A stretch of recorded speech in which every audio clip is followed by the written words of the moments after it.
their strengths and clean up the mistakes they had yesterday. Yeah, and it was really weird too, because it was like you had individual misplays from someone like Vizicsacsi, but also just some engagements around like the bottom lane where not all the players were going in at the same time, and you had Kobbe really trying hard to carry on that Jinx, but especially when you are on 9.3 and you're playing these late game hyper carry AD carries, you need the rest of your team to be on the same page to set you up for a solid team fight. It's so important. You can see just how much protection those AD carries can be provided if your team comp allows it.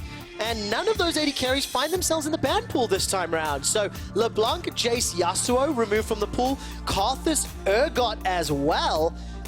So a lot of still the AD series, the crit carries, like maybe Lucian is the one that's screaming out to me, that could be a priority. Yeah, Lucian definitely very high up here when you're just looking at what is left available. And it's very surprising to me to see the Kennen banned away here. I mean, me and you were both watching that game yesterday. I was not impressed by Vizicsacsi's performance on it. And now what I'm even more curious about is the priority on Braum, because that is another champion we talked about in the last draft that is very, very strong right now and is also very good alongside the Lucian, so they wanted to divvy up that pairing by snagging away the support. It's just interesting to see the priority for teams, saying, right, if we're going to break up the duo because they don't want to give away both, you get to pick one when you're blue side, and they've picked Norskeren's Braum. He's currently 1 win, 2 losses on the champion. And of course with Silas, I think he went unpicked and unbanned in the previous game. He's available this game, but we need to see more picks before I see it blind. Yeah, I think that Silas is going to definitely fit in as a red side pick, as either a 3rd pick before you can ban a few champions that might give it a hard time, or as a 5th pick, because you have to see the enemy team. And now, to sort of return to that bottom lane priority discussion, I think when you look at the value of Lucian versus perhaps the Braum, you have to consider what comes beneath it. And when I see Braum, I don't really see a second support that's really high priority. With Lucian, there's so many other AD carries. There is indeed. One of those AD carries is Draven. That was an insta-lock. I did not mean to cut you off, Ender, but Kobbe is throwing down the gauntlet. I'm going to quickly look at the carries. 1, 2, 3, 4, 5, 6, 7. He's played 8 unique champions in 9 games. This is now 9 unique champions in 10 games as the man and the face of Splyce, the organization. I'm very interested to see what he can do. And Kobbe's like, man, all these casters, they're just talking about how we're a late game team. No, I'm picking Draven, and I'm going to take it home here. I think Draven alongside of Braum is a very powerful 2 versus 2. You're looking at this bottom lane, and you have to expect a bloodbath. Both junglers are going to want to set up for these 2 duos. Oh man, this is going to be very interesting to play out. And of course, with the Urgot banned away, Aatrox is now locked in. We expect it top lane, but we have seen Xerxe play it in the jungle. He went 4, 4, and 7, so got some of that flex power. And now they're in phase 2, just like you mentioned, and Silas finds himself in the ban pool alongside the Syndra. I think Lissandra's still up. Would you run that into Zoe? Maybe not. I mean, you can take it into Zoe, but I think Zoe is favored in that matchup for the range. I would like to see something like LeBlanc actually taken off the table. I think it has a strong matchup into the Zoe. You can sort of force onto her once you hit level 6, especially, and set up ganks to sort of punish the low mobility champion. That being said, Lissandra is a just solid all-around champion. Even though it's not going to beat the Zoe, it offers so much in terms of forcing cleanses and forcing QSSs that it's a very strong pick as well. Okay, so Humanoid has played the LeBlanc. It was banned away. There we go. Actually, I was just going to talk about that in a moment. Olaf was the final ban. So Caedrel and Xerxe have to confirm for us what their jungle picks will be, whether that Aatrox or not. And for Caedrel, he has been a fairly strongly stylistic type of jungle, like one style, a very hard carry. Nocturne, I really think, fits his play style, fits the way XL have historically played and looked good while playing.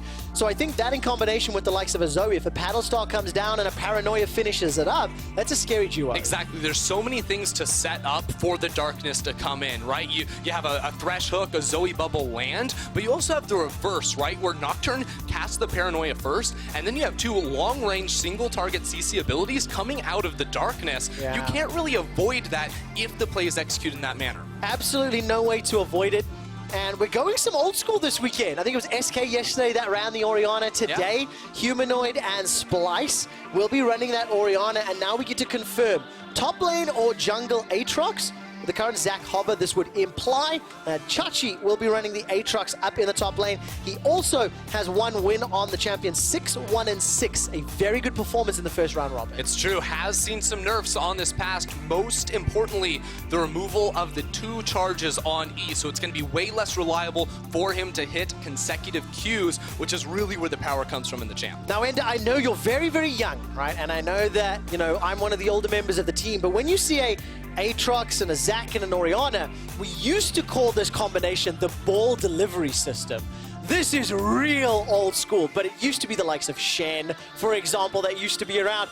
I hope we get to see the combo. Hey, look, Trevor, I'm not that young, too, because I remember when all these champions were meta in, like, Season 4 Worlds, right? When Aatrox top lane was the EU special coming into that tournament. Like, these are the picks that sort of, you know, get the memories going here. Of course, so much has changed, both within the game, and especially with a pick like the Aatrox, too. Absolutely the case. Let's zoom out. I think it's pretty clear to me what XL want to do. Land some poke and let Jarvan or Nocturne finish something up. But on the side of Splyce, it's quite an odd match. Draven Braum with Orianna Aatrox. It's not a comp that I was anticipating this weekend. Yeah, so Splyce have a lot of tools to just fly on in there. And as you said, ball delivery with the Zac holding the Orianna ball is going to be very strong there. And really, what does Draven want to do? He wants to keep running forward in fights, picking up those axes and getting consecutive kills. And that's what this composition is going to do.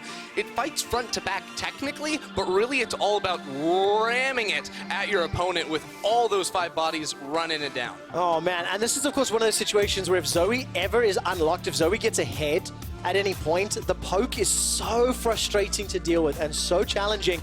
You don't get a chance to initiate if you are low on HP. So you have to pull the trigger early if you're Splyce, and for XL, you have to keep them at arm's length, with Specials Zoe. He's, of course, the substitute mid laner for XL Esports, coming in place of Exile.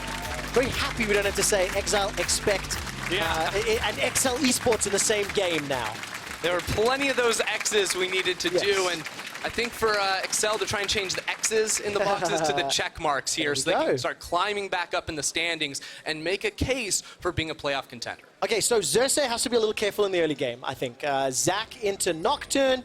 You've got a Jarvan that can start to get frustrating. I mean, you know, does Caedrel just want to farm up his jungle, get 6, and then gank? Or, you know, does he fancy a shot at picking a fight with Zac? I mean, I doubt either of these 2 junglers are going to match each other, honestly. I mean, in a 1v1, the Nocturne is going to win out, but Zac's never going to let that happen. In the worst case, he just sort of slingshots away. Ultimately, both of these champions like to stay in their jungle a little bit longer. Zac wants to wait till at least level 4 so he can get that extended range in the elastic slingshot before he makes too many plays. And outside of a cheesy little Nocturne level 2 gank around the top side of the map, we probably won't see too much until later on. Okay, so a couple of minutes then to look at as the game plays out. Taking a quick look down. Keystones, no real huge surprises that I can see just yet. I'm very intrigued in both team comps because it's slightly different flavors for both teams as well, you know, in terms of the pick ban. And now we get to judge their execution. How do they play this out? I also like the idea of a Draven on patch 9.3 with the crit item, you know, power ramp and smoothing. He's already a bully in the early game. Giving him Infinity Edge plus those spinning axes, that is going to hurt a lot. Exactly, and if you can cash in on the passive, get some extra gold in the pocket, well, that's going to mean you're reaching that 2nd item and that 3rd item, most crucially, even sooner. So we will certainly have our eyes on towards Kobbe, but I also think it's interesting here, too, that Kobbe and Norskeren sort of faked a leash. Norskeren tanked 1 shot from the minion. He also used his Q, so he's lacking in mana. So XL are going to think that this Zac started on the bottom side of the map, when in fact he actually started top side. And while I don't think that's going to mean too much for the outcome of this game, it is going to make it really hard to judge where the Zac is at minute 4 and minute 5 when the camps are respawning, because they're going to think they came up in the wrong order. And of course that will help out some of the mistakes we saw yesterday from Splyce. Splyce have been, you know, a pretty reliable early game team. And most of their games this split have been pretty good. And yesterday was just that blip. So Xerxe is going to have a couple of options. And I think Xerxe was one of the guys we were talking about yesterday that there was some expectation on him to step up and be one of the players to carry for the team. Well, that Lucian Braum trade Oh. is definitely favoring the Lucian right now. Obviously, Jeskla's Thresh landing the Flay and the death sentence means Norskeren on that first pick. Braum is just getting bullied. Love me some Lucian level 2 power spike right there. That's a good one whenever you hit level 2 in the bottom lane first. I mean, you can't step up if you're Norskeren because you get hooked, you get flayed, and you take a whole lot of damage. I mean, it's actually really frustrating even considering playing a Draven into Thresh, because with the Flay, with the death sentence, with the Lantern, there's a lot of frustrating tools that Thresh can use to disrupt a Draven that just wants to run at you. Yeah, and I mean, later in the game, I think a really important thing too is that in team fights, Draven wants to walk to those little circles so he can pick up his axe as well. You're going to see some hooks thrown that way. Yeah. More importantly, you're going to see sleepy bubbles and paddle stars thrown that way, so he can definitely get caught out just like that. Well, there we go. Spinning Axe will also allow the death sentence to connect, but Norskeren is waiting. The Unbreakable Shield comes up, blocks a couple of autos, and for the time being, no noticeable difference in CS, but Jeskla will have some support from Caedrel. Lane gang coming in, so Duskbringer can work. Norskeren decides to go aggro, no vision yet. Here comes Caedrel. Early defensive flash, so summon a heal from Kobbe and flash for Norskeren in trade for KaSing's flash. See, now that was a really strange engage right there, because KaSing, it felt like, went in a little bit early with the flash before he could actually loop Caedrel in there with the Lantern. It still does trade for a flash onto Norskeren, which means that's a really easy target to repeat gank, especially once that Nocturne ticks over to level 6. But I can't help but feel like if the coordination had been a little bit higher, they may have been able to cash in for more than just a summoning. Yeah, it makes a lot of sense. And in hindsight, it's always easy to play it out, of course. Xerxe with that early information. Denial, he's now been spotted by a ward. XL have got that one just in the north of the river, and our observers very kindly highlighted Xerxe walking over it. And while that's happening, expect to shove this wave in. Jarvan versus Aatrox. What do you make of this matchup? We were watching some Aatrox in LCK earlier today, and obviously now seen a couple of Jarvans this weekend coming back to the forefront. We won't get a chance to talk about that yet. Here comes Special. It's caught out by the stretching strike. As he continues to step forward, and Special just holds his nerve, doesn't use any of his summoner spells, needed to back anyway, and will be able to do so. Yeah, I mean, it's a nice gank, but let's face it, Zach and Orianna are not killing anyone this early into the game. Special will actually end up staying in lane. He went for the starting item of the Corrupting Potion, so he has a little bit more sustain and can stick around, but I think the most important part of that play is actually the vision on the top side that Caedrel's just about to walk in towards. There's so much to protect Humanoid here as he goes for a big trade. Oh, look at that passive from Humanoid. Automatic, a lot of damage comes out, and of course the heal used there. But here's the thing, Special actually won that because Humanoid flashed forward, not expecting the heal to come in, which is honestly a rookie mistake here in LEC, because when heal is up, you don't have to use anything. You get the movement speed to outrange the auto and the extra health to survive it. Clockwork wind-up on Orianna is one of my favorite passives. It hits so hard in the early game. Extra magic damage on each auto, and Special was quite literally just run down, but he was able to escape, and now with Spell Thief, his own flash available, he may be able to set something up. Combine that with a Paranoia from Caedrel or a TP Cataclysm from Expect, right? Ganking Oriannas in the mid lane is something that has been done as long as League of Legends has existed. Yeah, it really has been, especially with the long-range CC of the bubble to set up and maybe even burn a cleanse. It's going to be easy for Caedrel to come to this middle lane once he does end up hitting that level 6. Okay, so we've looked a little bit at each of the lanes. I want to step back and talk about XL's performance in the early game as a team. They're one of the new organizations to join the European stage. They're 2 wins, 7 losses, and you can see their major deficit. That is the time that a team spends with 48.5% or less of the total gold available in the game. Now, this is a team that I have felt has done okay in the early game. You see their average gold deficit is minus 1,000. It's not great, obviously, but I have felt that when XL have had a team composition or a style they wanted to play, and they've had a chance to execute that plan, they have done well. Unfortunately, they have a few more misses than hits, of course, which is why they're at the record they're at. Yeah, and for me, I think it really comes down to the jungler, Caedrel, because when I see Caedrel, I see a player that has had good early game performances, but he's a stubborn player. When there is a play that he wants to make, he's going to go for it, and I've seen him more often than not face plant into a counter gank, which has cost him and his team in the past. Now, bottom lane, Norskeren's looking to go in. Yeah, comes Xerxe as well, manages to channel that elastic slingshot. The stun comes down into KaSing, flash forward for the unstable meta, And a spinning axe! First blood to Kobbe and Splyce. He's fancying another shot as Jeskla escapes under the tower. And that was well done by Splyce. It absolutely was. Xerxe was able to sneak into the brush right there and really well coordinate that play. Of course, KaSing burnt the flash earlier, trying to make the play to pick Norskeren, and this time it was Splyce's turn to turn it around and get the eventual kill onto KaSing for a big cash in on Kobbe. Yeah, we need to take a look at the replay exactly how much gold he picked up. I didn't quite see the pop-up. And of course, while that's going on, expect trying to trade a little bit with Chachi. Stepping forward, 69 CS to 57. Got the double longswords into the Kindle gem. So Jarvan currently ahead in CS, but the wave is also pushing towards Chachi. Yeah, and I think it is interesting to talk about the Jarvan top lane because it is a champion we see more often than not in the jungle. We're going to look at this play in the bot side one more time, though. KaSing actually uses the hook, which takes over his aftershock early. That means he doesn't have the bonus resistance as needed to try and survive underneath this tower. If he'd been able to save the CC, maybe it would have been possible, but honestly, with how Splyce played that, they did not leave many options. Really, really clean. Splyce pull themselves plus 5,000 gold. And as we mentioned, Caedrel with Paranoia available, Expect with Cataclysm available and Teleport. Caedrel is now starting to fish around.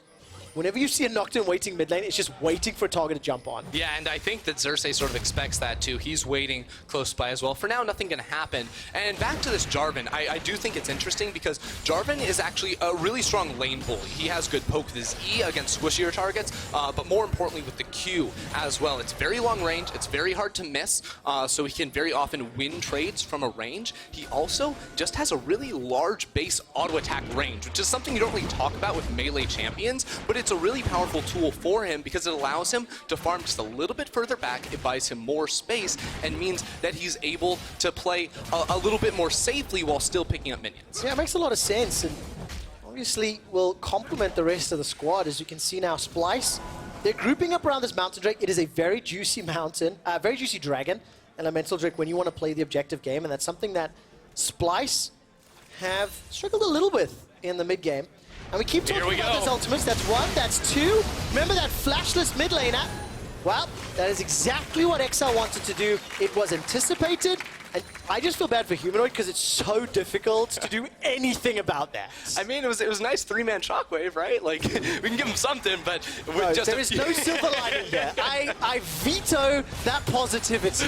All right, no, it was terrible. Humanoid, just a few seconds left on flash, punished. A very good timing from XL. I've been impressed with our teams, both in our last game as well as this one, punishing players whose flash is just about to come back up when they have the confidence because they know it's gonna be there soon. Yeah. But it's just not the correct play. Now, Jeskala's actually stuck by himself under turret, but here comes a lantern. All right, is the lantern going to be enough? Yes, it will. Jeskla escapes. Oh, no. Xerxe doesn't continue to chase. The whirling death comes out. Jeskla survives for a few seconds. Now the death sentence finds Norskeren. The tower and get cold.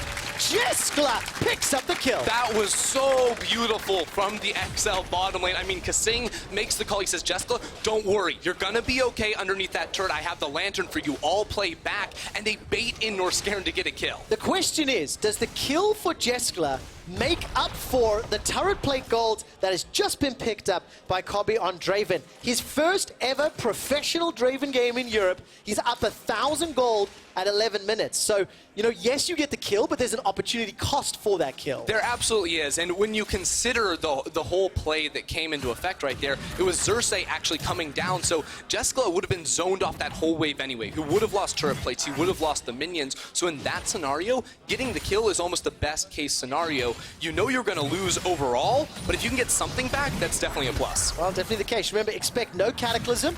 So Chachi's chasing, very, very aggro. World Ender was available to him, but he doesn't fancy a dive yet. I'm looking at the minimap. No support from anybody else, but I love this. The moment Chachi knows Expect cannot use the Cataclysm, he's pushing.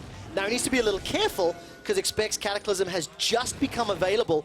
So if there's any further support coming out, there's at least a potential for a reprise or another play.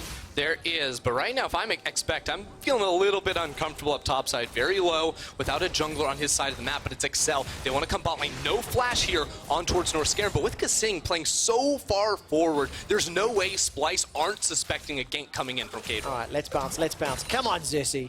Nope. Didn't get the opportunity. Nope. It's actually going to be pretty, like, it's weird because if Special decides to use the portal jump, and you start to channel Let's Bounce in the right place, yes, you can get away with it, but timing on whose ultimate comes out could be very intriguing. Remember that Mountain Drake we spoke about a little while ago? It is still available for these teams. No tower killed just yet, and the first items are picked up, so fight breaking out in the bottom lane. Now there's teleport coming in behind. All right, so Expect is coming down. Now Norskeren is able to escape with his life. There's the elastic slingshot. That's not used just yet. Expect gets a cataclysm. That's 1 and 2 already down in favor of XL Esports. They're not done yet. Shockwave, that was an awkward flash Shockwave combo. Oh, Special. Sleepy Trouble Bubble, insta cleanse away. Humanoid escapes with his life. Caedrel is looking for a Duskbringer. He's going to use the spell shield. There's not enough. With Humanoid's damage, they get the kill. Xerxe escapes with his life. It's a 1 for 3. And here's Chachi on the side. He's now being zoned, gonna use the dragon to bump him away, but XL are on the hunt. They see Chachi on the wrong side of the map. The question is, how long is it gonna take? Because you have 3 members jumping onto him. Okay, that's 3 members indeed. Chachi's trying to do what he can in a 1v3. The flag, the drag, really? Not gonna be enough just yet. The Sleepy Trouble Bubble will at least pop the passive. Expect continues to chase, and Chachi escapes with his life. Oh man, so early in the game that Norskeren had a chance to revive. I was so awestruck by the flash. I was like, Chachi, are you really going to waste that? But no, he knew that Norskeren was on the way to get him out alive. Let's watch this one again, because this is a long fight. It starts all the way in the bottom lane. And notice Expect uses the deep vision way earlier from Caedrel to come in on the flank. They have no idea it's coming. Expect dunks on the bottom lane of Splyce. From there, it's this long, drawn-out chase where it seems like Expect almost going to get taken down, gets yoinked back in there by the shock blast, and then Special on the other side. He's the hero here for XL. And of course, Vizicsacsi joins the fight just a little bit late, but because of the fact that he starts to chase them around and manages to escape with his life using a couple other spells, I am happy to see this from Chachi, using that little poke from the Mountain Drake. And the reason I'm happy to see Chachi actually not only like joining the fight, but also getting away with his life. Yesterday on Kennen, he did not do that. Yesterday on Kennen, he was trying to play the side lane. He got bullied, he got picked on a lot. And I was disappointed in his positioning, really, more than anything else. So this is at least one step better from yesterday, but still needs to be more influential for this Aatrox pick to help Splyce out. Yeah, and the hope is here now with the Revive passive, a little more beefiness here on the Aatrox, that he's going to have the ability to get deeper into the fight. Actually, big trouble for Special. How much trouble is he in? The stretching strike, there's no other target. There's nothing to pull Special closer with. And he manages to escape with his life. Summon Heal was used, and the Shockwave expended by Humanoid, and XL escaped with the life. It's an even gold game at 15 minutes. Yeah, but now look what Splyce are doing. They're moving down both Xerxe and Humanoid over vision, so XL know this is coming, but the turret is low. There's no plating left just yet. I thought Splyce were going to commit a bit harder, but you can see the rest of XL Special moving down into the jungle. They think something's up, and he's going to lose some minions here trying to pick up this blue buff for it. All right, so Tower will take a little bit of hits, but nobody's going to stick around. Expect maybe sniffing something's up, by the way. He was following Chachi down the river. Neither top laner has teleport available. And obviously this Mountain Drake is still up. Both teams have kind of been sniffing around the objective, but are not fully committed to it. And I like that Splyce is now brute forced their way onto the first tower of the game. They have vision control around Dragon, so if they want to play for it, they can. But it may be at the cost of mid-tower. Yeah, that's the struggle right here now for XL. And you can see they're a little bit late in this map movement. They stuck around bottom lane thinking they could hold on for a bit longer, but now they're going topside. You see Caedrel on a ward trying to take down Herald, and with Splyce's bottom lane coming off of a reset, they're coming in fully stocked to get a fight if they can manage to find it quickly enough. Oh, Splyce are going to be in position to potentially challenge for the kill. Yeah, Rift Herald is not done yet. It's going low, 2,000. Xerxe. Here comes the strike, jumping in. Smite goes down. Didn't see quite who got it. Stretching strike goes for 1. Cataclysm is dropped down in just a second. Expect, where is he going to use it? The flag drag dunk, not done yet.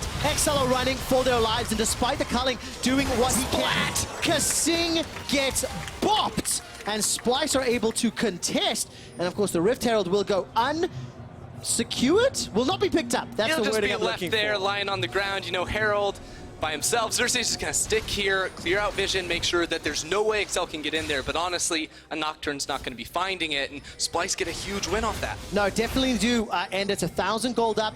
Xerxe's not done yet. Reminder, the last time these two teams met, XL actually won the early game. They were up 2,500 gold at 20 minutes. Oh man, why do I go story time as a fight breaks out? Jeskla's gonna get caught out here. Lantern will buy some time. Paranoia's on cooldown, and look at the mini-map. Expect and Special are making their way from the mid lane, but the tower has fallen. Cataclysm's up for Expect.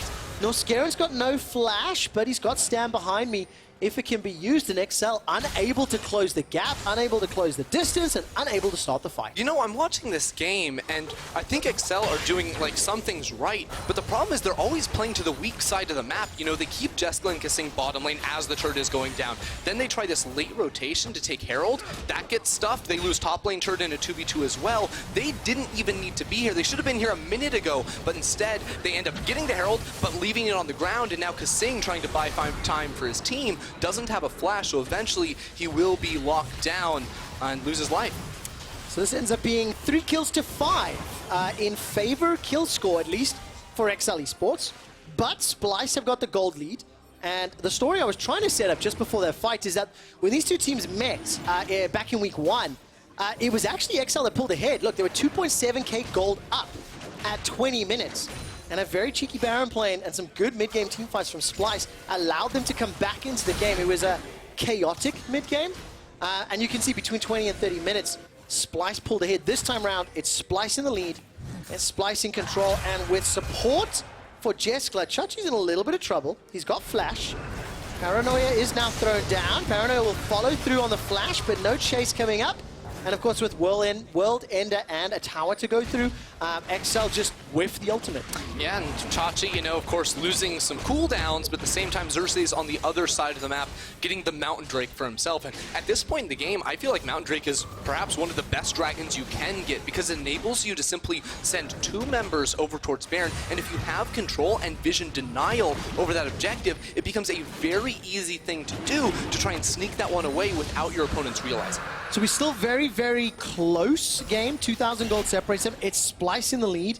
They've got some pretty strong tools to initiate with. Look at Xerxe hanging around. Gonna get caught by the sleepy trouble bubble while the rest of Splyce are now pushing onto this tower. All 3 outer towers secured. And I mentioned that Splyce have got some tools to initiate with, Ender, but I mean, so do XL. The thing is, I feel like XL are going to be better in the skirmish game, look for a pick and then run away, because in straight-up 5v5s, I so much prefer what Splyce can do. Yeah, I think with the lead Splyce have, yes, they have the advantage, but XL have some very strong tools themselves, and specifically, I'm looking at Special Zoe. We saw in that sort of bot lane skirmish how strong the Zoe pick can be, using all the walls in the jungle to get really long-range sleeps. So, what XL need to be doing is sort of utilizing that power and starting to chunk out members, and eventually, if you can find a pick, the best way to do it is going to be to call down an early darkness here from Caedrel's Nocturne to set up for a really good sleepy bubble. That'll be best done around an objective when you know that Kobbe's going to be sitting in a pit free hitting in one area. So you literally want them to shoot fish in a barrel. Yes. Or in this case, shoot snakes in a Baron pit is what you're hoping for. And also, I just thought about that. When Paranoia goes down and Paddlestar can get max range and you have nearly no time to dodge, that's going to hurt a lot. We've not talked a lot about the items. That Paddlestar is Luden's Echo plus the Needlessly Large Rod for now. Here comes the Paranoia. This is coming on to Humanoid. It's already flashed. Yes, the shockwaves come down. Man, XL have just pulled the trigger, and they have destroyed Splyce. That's 1 and 2. Cell Division passive has been popped, but as the Bloblets are combined, XL get the kills in the tower. It's so huge here that XL get the kill onto Xerxe, because Baron is up 20 minutes in, and right now, Splyce, they're pushing up the top lane. They got a tower for themselves, but now XL can move over towards the Baron. And Ender, you explained exactly how XL would play their team fights, exactly the order that they would use their spells, and it worked out to perfection. XL are now on a 5v3 scenario. Whirling Death comes out, and it's dropping XL very low. They've got to be so careful, because if Aatrox jumps into the pit, his passive on that World Ender will help a lot. Now Norskeren, he's stepping forward. They do want the fight. Look at Caedrel. He throws out the Duskbringer, the flag, the drag, the knock into the air. Now Expect goes golden, buys some time. A full channel on the culling does a lot of work, but Jeskla's not done yet. Norskeren's outside the pit, and Kobbe flashes for his life. All of a sudden, Splyce are routed and running. and Exile are going to find themselves another kill. Norskeren lives a few seconds longer, but golf claps here from Berlin as Exile find their third in a short space of time. You know, I don't think Splyce needed to go quite that far to stop some bases, but Excel were forced off of the Baron, and that is the situation Splyce were looking for. And I actually think a big unnoticed factor in that last engagement is the fact that while XL were trying to take down the Baron, the top wave had been pushed in. So there were 3.5 minion waves about that were just lost to that top lane turret, and because they weren't able to capitalize and actually secure the Baron, it meant that the kills in the mid lane were sort of neutralized by that fact. So you can see the minimap at the moment. This is, of course, the secondary half. I mean, I wonder if Splyce felt they were further away or went a different direction. I couldn't quite see if that ward was spotting them. So here's the idea from Splyce, right? And in the end, it looks, oh, maybe they shouldn't have done that. Norskeren got picked. There's an ultimate that was blown. Ultimately, what they were trying to do is stop XL from recalling. Because their mid laner and jungler had just respawned, if they were able to keep XL on the map with very low HP bars, that is the instant cue for Splyce to then start the Baron themselves. And with the Mountain Drake, we already said that's a very easy possibility. So all credit here to XL. They use their team composition well. They initiate around the objective in the right way. And for Splyce, they're going to be very, very careful. Flashless on everybody right now. Chachi will have his up in a few seconds' time. But we're in this first Baron phase of the game. And this has been one where, you know, Frostgoen and I spoke quite extensively yesterday around how Splyce, when they have a playbook to follow in the mid-game, are very, very good. But they're very traditional. They're very old school in their style. And maybe that'll suit the comp. Right now, they have to respond to XL, who've started Baron. And here's the thing, they actually see what's going on because of a really nice placement of ward. That's not going to be spotted out by a whole lot of pinks, but now the fact that XL have to get off the Baron, Caedrel gets chunked, they have to respond by moving back to pick up this wave, and it opens the floodgates now. Splyce have the opportunity to actually go and get control over the top side of the river, and then maybe even set up for a Mountain Drake. So very nicely done then. Pressure in the mid lane with the 2 items. Infinity Edge was picked up by Kobbe. By the way, Jeskla sitting on that Black Cleaver and Blade of the Rune King, has had it for a little bit. Expect at 3-0 and 3, going quietly unnoticed as one of the primary success tools in teamfights. He's got the GA, the Tiamat, and the Black Cleaver. So, I mean, Kobbe's going to be so difficult when you think of everything that can jump onto him. I mean, the same is true for Humanoid, right? But he's going towards an Hourglass, so he'll have some option to survive. Yeah, I mean, XL's comp is built purely for diving and killing Kobbe, I think. I mean, Humanoid as well, but as you said, once Zhonya's comes in, it's much more difficult. And Expect plays such a pivotal role in that. Because he's going very heavy on the DPS with this build, it's all about him and Nocturne diving onto this Draven, especially when there's no flash. It means for a very easy kill, and you know you have the range of the Zoe as well to follow through on top of that. If you're able to isolate this guy, teamfighting becomes easy, because front to back, Splyce have all the tankiness and all the tools to try and control that type of an area. Tell me exactly how they're going to play it out. You talked about XL's approach, and now Splyce have to initiate onto Baron. Obviously, Xerxe can start to channel the elastic slingshot. It's on cooldown for a few seconds as the Sleepy Trouble caught him. Yeah, XL really just need Kobbe to step too far forward, and then they want to collapse, because going on to Xerxe isn't going to be the best. They actually chunk him out hugely, oh though. My word, he's taken so much damage, but look at the shockwave. The shockwave catches Expect. Cataclysm still available. Whirling Death is rattled across the XL members. Caedrel is already dead. Expect hasn't found an opportunity to initiate, and that looked so bad to start with, but Splyce made it work. But that's the thing, XL used almost everything with their initial cooldowns onto Xerxe, who just went for a reset. I was honestly wondering if Xerxe just runs back onto the map and they try to take the Baron themselves, because it's 20 seconds on the timer. This is Splyce we're talking about here. Again, try and slow things down just a little bit, because while Baron has been started and stopped a whole lot, neither team can really afford to fully commit, or they'll just get wiped inside of the pit. Now the risk of these team fights and all the AoE, I mean, taking a look at all the ultimates here, Box goes down, Paranoia used as well. I mean, Caedrel also stuck in the pit, didn't even use the secondary proc. Yeah, well, the funny thing about the Paranoia, it comes in at the end there, but he uses it, so he just doesn't get assassinated in the pit. He sort of hides there. He's like, no one can see me. Baron might be killing me, but it's okay. The enemy team can't see me. I can eventually get out of this if I play outside of their vision, and it ended up being a little bit awkward there for XL. Yeah, it really, really did. And we've got another very close game. 2 games to open up the second half of the round robin in spring have gone very even. I think it is important to note that Splyce have got the gold lead and they've got the Mountain Drake lead. So if Splyce are given any amount of time in that Baron pit, they're going to take it out. Jeskla is most likely going to get killed here. Very nicely done.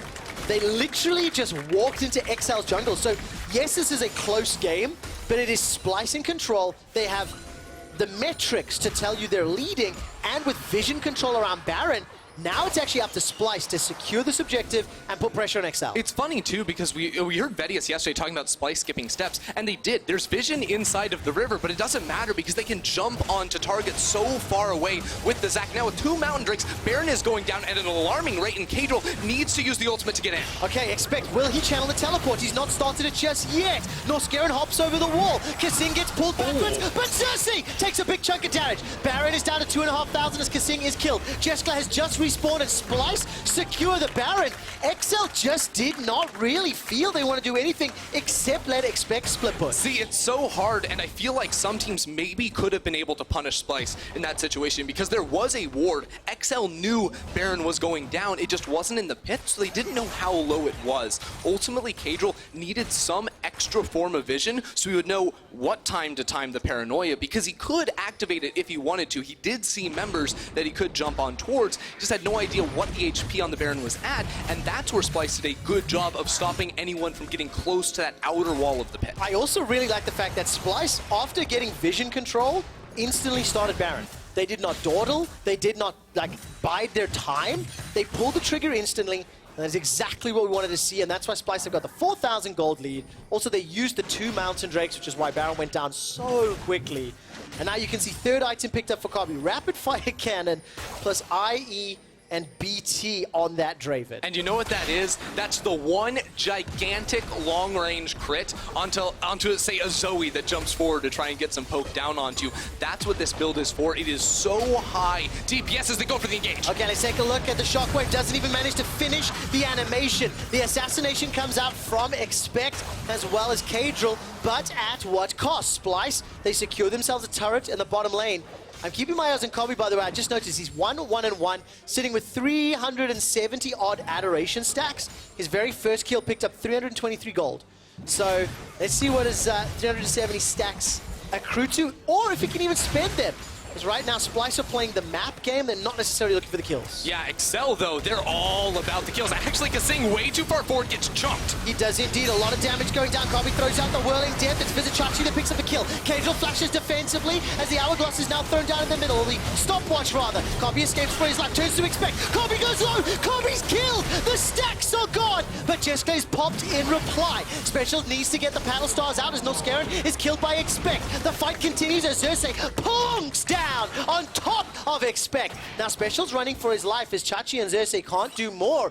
All of those Baron buffs are being delayed, denied, and thwarted by XL. Yeah, I mean, Splyce came out ahead there in terms of kills in that one engagement, which was impressive, honestly, because it was a 4v5 without their Orianna there to support the rest of the team. But XL, as you said, are delaying the Baron buff, and that's what they need to do. They need to stall towards the second Baron, and here you can see KaSing, after missing the hook, this is where the mistake is made, because Zoe's not with the team. So even though Humanoid is dead, it's still a 4v4. Neither side has their mid laner right at the start. And with KaSing going down early, Jeskla sort of being zoned out on the side there until he can enter the fight a little bit later on, it makes it very hard for the backliners of XL to do much of anything once their front line goes down. Yep, and it feels bad, man, because once Kobbe went down, you lose 75% of your adoration stacks, the Draven passive. From 375 down to around 95. He's up to 100 already, but he's got himself another BF sword. He's got a broken stopwatch in his inventory. He used it in that last fight, but there was that consolation prize as well, which was the Infernal Drake. So as far as dragons are concerned, Splyce are pretty happy. Double Mountain, Infernal, next one's Elder. It's Splyce that have map control 5 towers to 3, and from what we have seen this split, you have to believe in Splyce's late game decision-making as a team to allow them to push forward and play around the Baron with the gold lead they've accrued. Yeah, I mean, Splyce are coming into this second Baron phase with a lot of power behind them, both in gold lead, in terms of items here, with the Draven, and the Infernal Drake, and the Double Mountain. It seems like everything is sort of built up for them. The issue becomes when they're not all on the same page. We've already seen individual members by themselves, and XL are so willing and able to pounce. You know, as soon as the observers flicked the the vision toggle and Xerxe was waiting to pounce in the wings, I get so nervous. Oh yeah. I mean, KaSing is now going to step forward potentially. Look, no vision on Xerxe. I mean, imagine what it's like to be Splyce in this situation too. It's like, we have the lead, but we actually have died more than we've gotten kills. They're actually just going on in. Okay, spell shield for Caedrel. He's going to take the lantern. Paranoia has been used, no secondary active. The tower is still going to fall. This is the 6th tower. They will survive for a few seconds longer because Splyce did not stick around. The gold lead is not insurmountable. Ender. Can Caedrel and Expect still blow up Humanoid or Kobbe? And is that enough to win the team fight? They can, but more than Caedrel and Expect, it's about special now. I feel he's seeing it 3-0-3 here on the Zoe, has 3 fully completed items, including that Rabadon's Death Cap. We've talked about shooting fish in a barrel around this Baron pit. We're coming up to that objective in just 1 minute. Now, Excel, their biggest issue is going to come if they can't get control over their own jungle, because right now, they don't have the vision. They need to spend some time putting that down prior to this objective spawning, or we're just going to see a repeat of what happened before, where Splyce can burst it down without anyone from Excel getting close enough to acquire any vision. I'm looking at the wards right now, and I think Excel have done relatively well pushing into their own jungle. Take note of the scale on that gold graph, by the way. It's up to 5,000 gold. And what I really like about Excel's itemization is they're fully committed to the play style.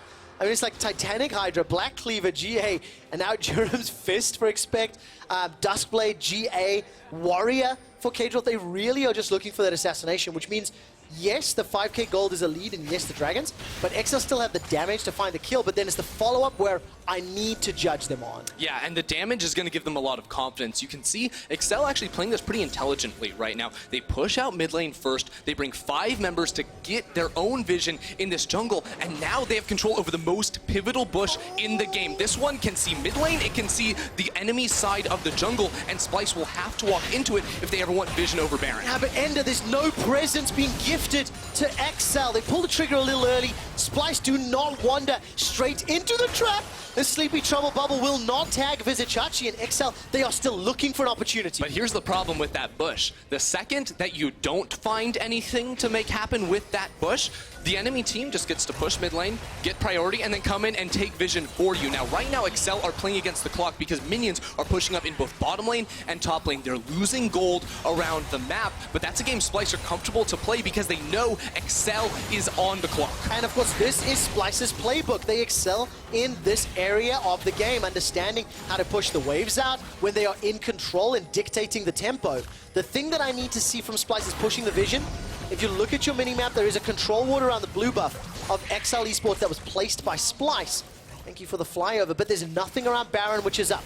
Elder is up in 30 seconds time, so do you attempt a coin flip? Do you try play for both, or do you just pick one? Here's what Splyce do. I think they wait right now because they have 2 mountains. They can actually just send one member, whether it's Kobbe or Vizicsacsi, over to solo away the Elder Dragon once it does end up spawning. And then once you have that, it's almost impossible to lose a team fight. Now for Splyce, their biggest concern this entire game has been, well, while we're diving, our backline is exposed. Humanoid got an answer. He bought Azonia's Hourglass. Now Kobbe has an answer of his own with the Guardian Angel, and options for Excel are being tightened at the moment. We're hitting 3 and 4 items in game, and I've let the side down. I failed my role as play-by-play a little by not asking the pivotal question.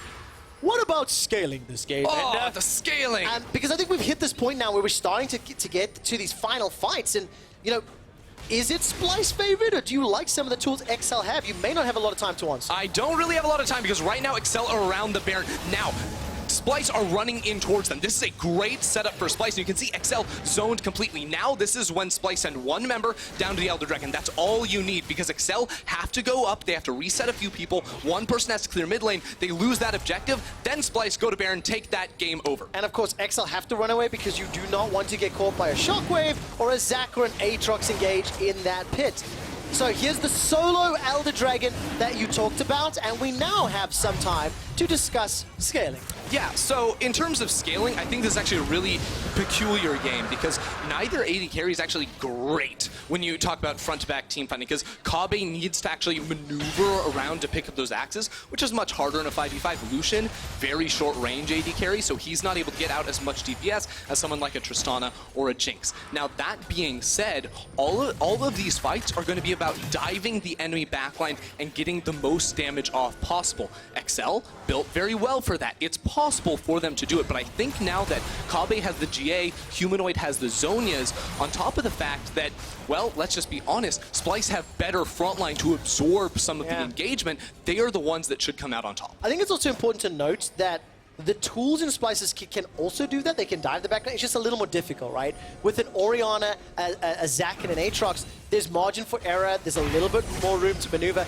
But the gold lead, the dragon lead, you know, 9,000 gold, 8,000 rather, is what Splyce have the advantage. Means that margin for error is a little wider. They've got more berth to make small mistakes. Exactly. You have 3 people on your team with a second health bar, right? Aatrox, Zac, and now the Draven as well. Now, Splyce, they're playing it a little bit more slowly than I think I'm comfortable with at the moment. They are looking for the engagement. That's what they want to use the Elder Dragon for, because a 50-50 is not the best play for them. Now, what I think they need to do after clearing away this minion wave is run back to the Baron, start it up with a Braum and perhaps an Aatrox trying to zone away Xerxe from putting down vision. Or they just go in on KaSing. KaSing's already flashed. He gets his way out of the fissure. Special does not find the paddle star nor the bubble trouble.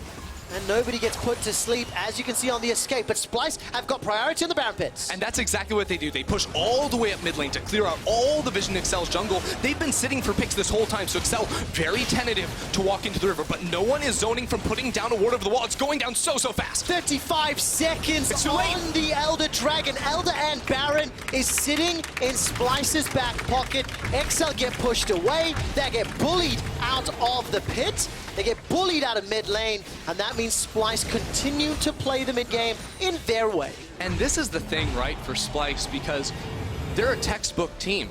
And Xerxe are just playing textbook League of Legends, right? They're trying to contest for mid vision, mid priority, you know, supplementing their own jungle with wards. And Splyce are very comfortable playing against that because they're not being surprised. They then can just have the textbook answer. They've already read that chapter. They read it months ago, years ago. They know how to play at the 40-minute mark. Yeah, exactly the case. And I really, you know, you have to commend the strengths and the weaknesses, the strengths rather, that Splyce are showing. And they've managed to take every important objective. You know, they've got multiple Barons, they've got Elder, they've got multiple Elemental Drakes, and they've got all the tools they need to just push over this map. Now, I also think we should point out that it is a little challenging to hit towers with a Draven. It's a little risky and scary, right? Sure. Especially into Jarvan, Nocturne, Zoe, right?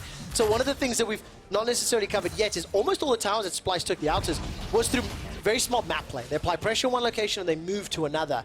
It's going to be more difficult to do that under the inhib. Here's the thing. I think it's time to start brute forcing, and I don't mean die, but just use your bodies to create a physical barrier to block the Zoe poke. You also have the Unbreakable from Braum, right? So if you have multiple members in one lane, it's going to be so difficult for Xerxe to stop it. Yeah. And that's why you need to push both side lanes, have those waves crashing at the same time that minions are hitting the mid tower, and then you bring both of your members over that are in the sides.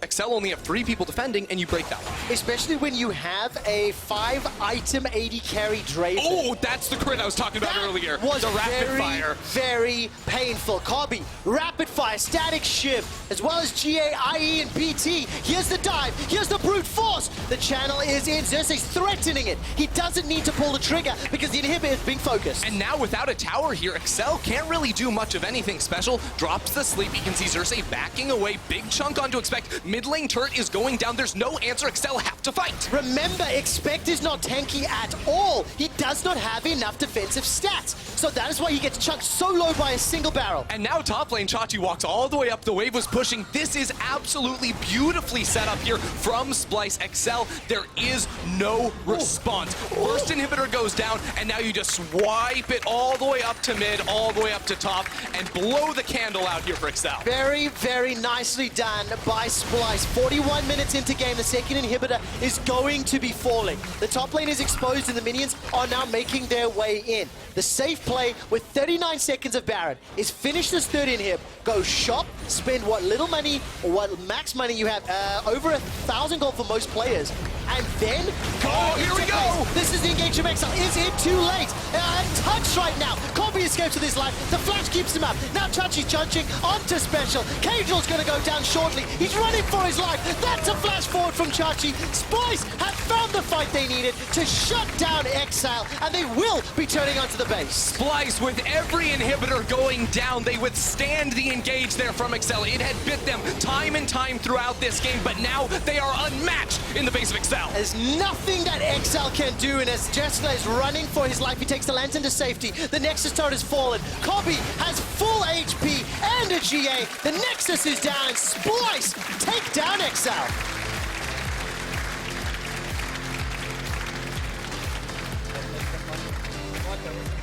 It's a Splyce win in a Splyce manner. But, I do want to credit some of the Baron calls. Last week and the week before, it took several more minutes before pulling the trigger, right?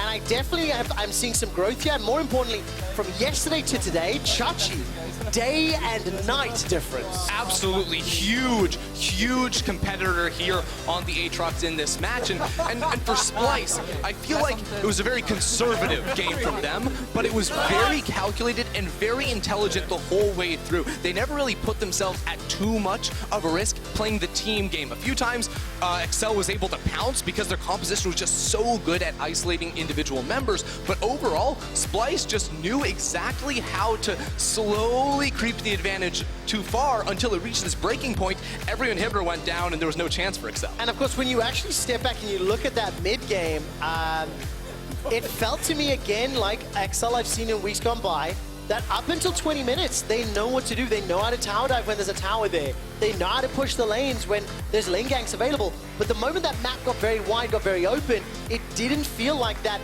Zoe, Nocturne, Jarvan had many opportunities to get to the backline or to get to Splyce. Splyce just played it well, his reaction as well. Yeah, and I think it was sort of a problem of the game state as well, because it wasn't the control that Excel had over the map. They were always sort of fighting to get vision back. They were never the ones sort of dominating over the midway point in the river. It was really hard to find picks unless they spotted one member of Splyce by themselves. Well, we do have a replay of the final team fight as we're catching glimpses of Special and Ferndog chatting on stage after Special's debut. We'll take a look at that replay in a moment, and of course, this was the attempt at getting Kobbe, but he's untouched. Yes, the fear lands.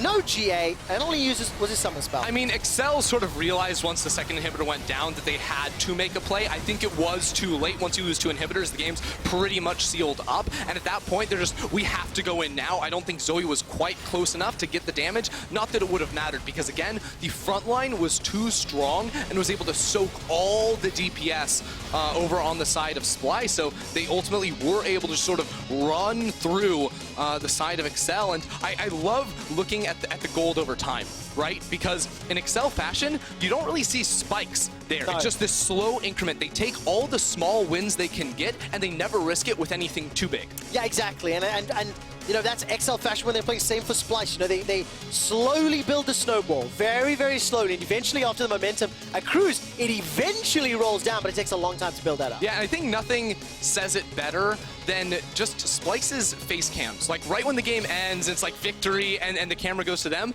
They're not elated. They look like they're almost like they have burnt known out for some time they were going to win the game. Oh yeah, no, it's like they've been thinking so hard for so long, and like we can't make a mistake. That's like, oh, yep, finally won. We did it. The thing that's important, though, about this win, they are now 6-4. So they're sitting up in the brackets. They're putting some distance with that win-loss. So looking good towards playoffs. It's going to be a story as we continue to play through the rest of the weeks. We do have to ask you about your key player of the game. Go to @LOL Esports on Twitter and give us your pick. This time around, we have Vizicsacsi, Xerxe, and Kobbe. That's a really difficult one for me because I like all three players, but I like Kobbe's first ever Draven game on the European stage. First ever Draven game was fun, and for me it's hard because it wasn't like any individual really stepped up. It was just so well done as a coordinated team. It is a Splyce win, and I'm not going to let you vote. You guys have to go vote at home. For more on how Splyce won, let's check in with Law and the coach. Thank you very much, Trevor, and thank you, Duke, for joining me. I gotta say, the Splyce team I saw yesterday didn't look like Splyce at all. What happened? We had a really tough week of scrims. I think we had new problems in our approach of the game at the beginning of the week. So on Friday, it was a really terrible game yesterday. Our scrims went pretty bad, and we tried to have a kind of a reset this morning, had a long talk with the team, watched some VODs to help us out. And it was better this afternoon, it was better tonight, but we are still not there. How do you reset the mental state of your players in this situation? You mentioned watching replays. What kind of replays? Yeah, we tried to do some kind of positive reinforcement. That was one of Mac's idea. We just showed how good they can be. Like, for example, the game against Origin, where we had a really good game on stage. It was our best game, I would say, this split. And they got a bit of confidence, and they started playing way better on the afternoon during warm-ups. And tonight, it could have been way better tonight, but a win is a win. It's still a win, as you said. There's a replay I would like to show you. It's the bot lane invade from Schalke. You can see it here from XL. What could you guys have done to prevent this from happening? I mean, the main issue here is that Jarvan is coming first, and I think so. I would have to check. Maybe we couldn't TP because there was the Nocturne ult or the position of top laners. I should check afterwards. But basically, they just TP'd before us, and we got flanked by Jarvan. And even if Nocturne was a bit more far away than Zach, it's Nocturne. So, and we were in a bad choke position where they could just one-shot Draven, even if he had flash. So, not a really good fight for us. We know that you're pretty expressive backstage. What were you thinking when this happened? Sorry? What were you thinking when this happened? I mean, I was pretty sad, obviously, about this play. I mean, I knew we could also win in the mid game through slow macro rotation that we usually go for. And Kobbe was still he cashed in on Draven. He was still be able to carry the mid game, so it was fine. Okay, it's still a win, as you mentioned. You still have a long way to go to reach playoff. It's a bit inconsistent from Splyce right now. What do you guys need to do to gain this consistency in the weeks to come? I would say we have a lot of flaws at the moment. We need first to make sure that our early game on stage is as good as what we can do on scrims. Be more decisive in the mid game. Like, I feel like the players know what they want to do, but maybe they want to take a bit too much time to make sure that everything is in the right condition before they pull the trigger. And sometimes we have to be a bit more decisive. And maybe also work on some our team fighting. Sometimes it's good, sometimes it's not. So we have to understand when we can take a team fight. So we have a lot of things to improve on basically all the areas, but I think we are getting there slowly. You're on the right track, as you said. Congratulations on the win again. Merci beaucoup. And we're going to take a short break, and when we come back, it's going to be Vitality versus Schalke 04. Stay tuned, guys.